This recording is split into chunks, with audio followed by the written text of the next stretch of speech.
Hello everyone.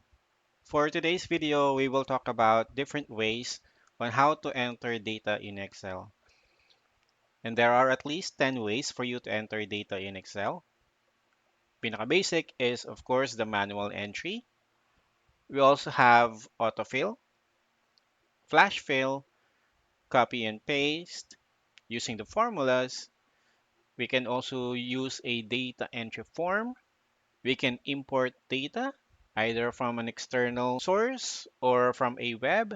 We can also use drop-down list using data validation. We can also convert a range into a table. And lastly, using keyboard shortcuts. This video will cover manual entry up to copy and paste, and we will have separate videos for formulas, data entry, importing data using Power Query, data validation or the drop-down list, tables, and keyboard shortcuts. Let's start with manual entry. Example, maglalagay tayo rito ng data natin for sales, and that will be our sales for the month of August. So, select lang natin yung A1 and lagyan natin ng title yung column natin. Let's say date. And pagka-type mo ng date, for you to finalize your entry, you can either press enter or another way is by clicking tab. And since we want to go to the next column, I'll be using tab. And for the next column, let's say sales. Tab again. Here, we want to add our column for the target. Okay. And now let's type in our date. Since this is for August, ang first date natin is 8/1/2025. Enter, and there you go. So that's how we do manual entry. Ideally, we use this for small data sets. And normally, you will start with manual entry if you're building a form or if you're building a template. And then as you add your data, that's when you use the other ways to enter your data in Excel. The next way to enter data in Excel is through autofill. Paano gawin yung autofill? I-click mo lang yung first data mo. And then, if you notice, sa corner nung cell, meron parang square.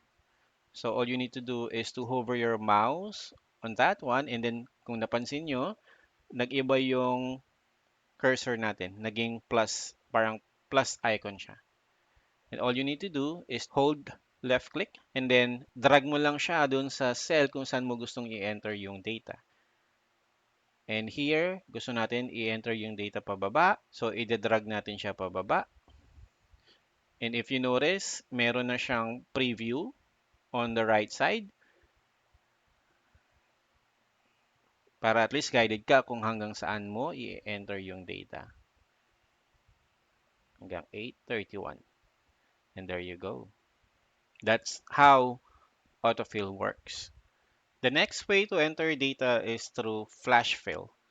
Ang ginagawa ng flash fill is to automatically detect yung pattern ng data mo. And then all you need to do is to double click on your first data. And then automatically Excel will fill the rest of the rows. And normally for flash fill to work, dapat merong pagbabasehan na data or meron na siyang mga katabing data. For example, on this one, naglagay na ako dyan ng formula to get the variance. And all I need to do is to double click. Again, yung dun sa corner nung cell, makikita nyo yung parang maliit na square. All you need to do is to double click on it. So you don't have to drag it anymore. Since meron na tayong sample data dito, Excel is smart enough to detect yung gusto mong mangyari. And all I need to do is to double click on this corner. And as you can see, nag-extend na yung formula pababa hanggang doon sa last row na merong data. So, hindi sa lahat ng pagkakataon nag-work ang autofill. You have to keep in mind na for autofill to happen, dapat merong pattern sa data mo. So always check pa din kung ano yung naging information or ano yung naging data na in-enter ni Excel when doing autofill. And sometimes you have to provide more samples for autofill to work. And the fourth way to enter data in Excel is through copy-paste. Example dito sa existing data natin, gusto kong kunin yung sales lang for 8-1 to 8-8.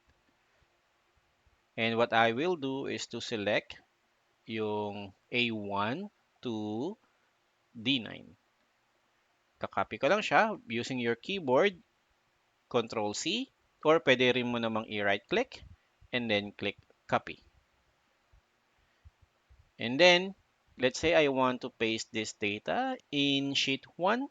All I need to do is to click sheet 1 and then select where you want to paste your data. On this scenario, I will paste it in cell A1 as well.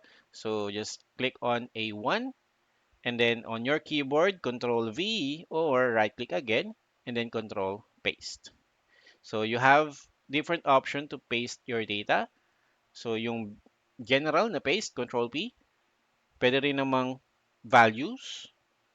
Pwede rin naman yung formula lang kung ang pinagkapihan mo or kung yung kinapi mo na range is formulas. Pwede mo rin i-transpose or gusto mo lang i-copy yung formatting or gusto mo mag-paste ng link. So ang gagawin niya lang is kukunin niya yung link ng mga data coming from sheet 2. For this scenario, I will go ahead and click yung default lang. Control P or select paste.